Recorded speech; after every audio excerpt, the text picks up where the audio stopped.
معروف صحافی اور تجزیہ کار نصرت جاوید نے کہا ہے کہ میں عمران خان کی سیاست بارے تمام تر تحفظات کے باوجود ان کے بیٹوں کی پریشانی سمجھ سکتا ہوں، لیکن انہیں غلط موقع پر امریکہ کے لا حاصل دورے پر اکسانے والوں نے ٹرمپ کارڈ قبل از وقت کھیل کر ضائع کر دیا ہے۔ ان کا کہنا ہے کہ یہ دورہ ایسے موقع پر کیا گیا جب پاکستان اور امریکہ کے تعلقات مثالی قرار دیے جا رہے ہیں۔ ایسے میں عمران خان کی رہائی کی بات کرنے کے لیے مناسب موقع کا انتظار کیا جانا چاہیے تھا۔ نصرت جاوید اپنے تازہ تجزیے میں کہتے ہیں کہ عمران خان کسی فرد کو دن دہاڑے قتل کرنے کے الزام یا یہ جرم ثابت ہونے کی وجہ سے قید میں ہوتے، تب بھی ان کے بچوں کا اپنے باپ سے خیر خیریت جاننے کے لیے رابطے میں رہنا فطری حق ہے، جس کی پامالی نہیں ہونا چاہیے۔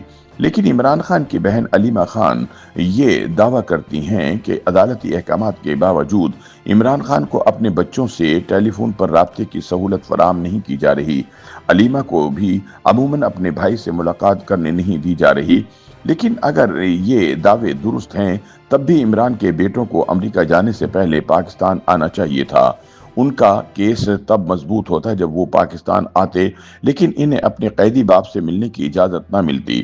ایسی صورت میں ثابت ہو جاتا کہ حکومت پاکستان واقعتاً خان کے بچوں کو ان کا بنیادی حق فراہم نہیں کر رہی۔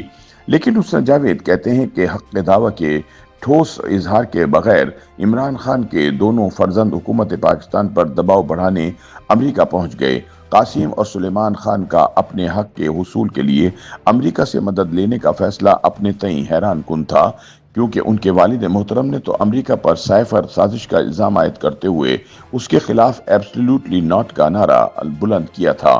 اپریل 2022 میں تحریک عدم اعتماد کے نتیجے میں وزارت عظمیٰ کا منصب کھو دینے کے بعد عمران خان مسلسل یہ دعویٰ کرتے رہے کہ ان کی حکومت بائیڈن حکومت کی رچائی ہوئی رجیم چینج کی سازش کا شکار ہوئی۔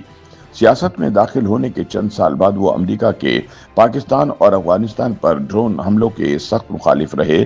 اپنے اقتدار کے دوران بھی انہوں نے امریکہ سے فاصلہ رکھا، مسلم امہ کو متحد کرنے کی کوشش میں جٹے رہے۔ 2022 شروع ہوتے ہی قائد ملت نے روس کے ساتھ تعلقات بہتر بنانے کا فیصلہ بھی کر لیا۔ یوکرین سے حملے سے عین ایک دن قبل وہ روسی صدر پوٹن سے ملنے ماسکو پہنچ گئے۔ ان کا دورہ روس بقول عمران بائیڈن انتظامیہ کو ناپسند آیا اور اپنی خفگی کا اظہار اس نے واشنگٹن میں تعینات پاکستانی سفیر سے اپنی وزارت خارجہ کے ذریعے کیا۔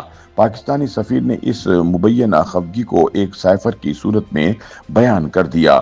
نصرت جاوید کہتے ہیں کہ پاکستان اور روس کی ممکنہ قربت کی وجہ سے عمران حکومت ہٹائے جانے کی داستان بانی تحریک انصاف نے ہر شہر میں جا کر سنائی۔ قومی سلامتی کے قمر جاوید باجوہ جیسے نگہبانوں کو یہ داستان سناتے ہوئے وہ حقارت سے میر جعفر کہتے رہے۔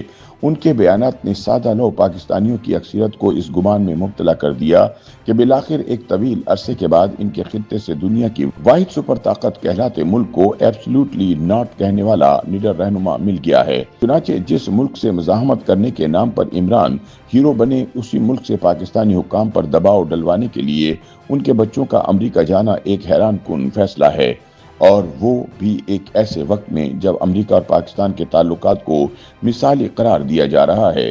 نصرت جاوید کہتے ہیں کہ عاشقان عمران اپنے دفاع میں یہ کہہ سکتے ہیں کہ عمران خان کا جھگڑا بائیڈن انتظامیہ سے تھا۔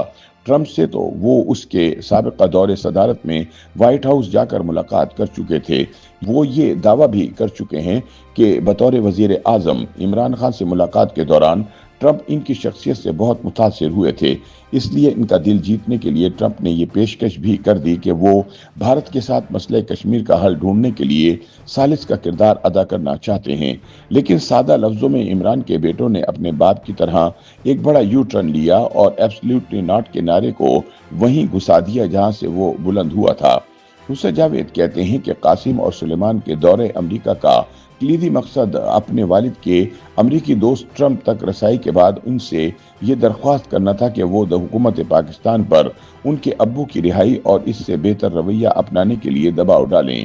لیکن عمران کے بیٹوں کے امریکہ پہنچنے سے چند ہفتے قبل صدر ٹرمپ نے پروٹوکول کے تمام تقاضوں کو بالائے طاق رکھتے ہوئے پاکستانی فوج کے سربراہ field marshal general Asim Munir کو وائٹ ہاؤس میں دوپہر کے کھانے کے لیے مدعو کر لیا۔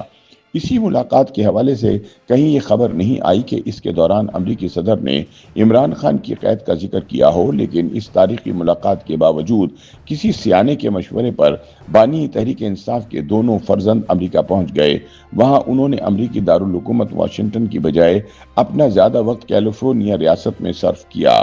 بتایا جاتا ہے کہ وہاں اپنے چند روزہ قیام کے دوران عمران کے بیٹوں نے 7 اراکین کانگریس سے ملاقات کی، جن میں سے 4 کا تعلق ڈیموکریٹ پارٹی سے تھا۔ وہ ریپبلکن پارٹی سے تعلق رکھنے والے 3 اراکین سے ملے۔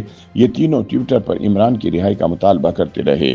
اگرچہ ان کی اہم ترین ملاقات صدر ٹرمپ کے قریبی ساتھی رچرڈ گرنیل سے ہوئی، تاہم وہ ٹرمپ کو عمران کے بیٹوں سے ملاقات پر آمادہ نہیں کر پائے۔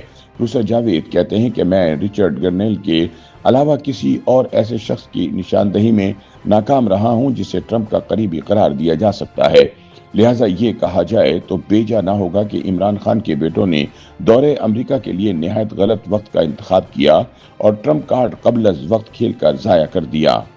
YouTube پر گوگلی نیوز دیکھنے کے لیے youtube.com کی سرچ بار میں googly news T V type کریں۔ گوگلی نیوز کے پیج پر سرخ رنگ کے سبسکرپشن والے بٹن پر کلک کرنا نہ بھولیے۔ YouTube پیج پر اپلوڈ ہونے والی ویڈیوز سے باخبر رہنے کے لیے بیل آئیکن پر کلک کیجیے۔ آپ کو ہر نئی ویڈیو کے بارے میں نوٹیفیکیشن موصول ہو جائے گا۔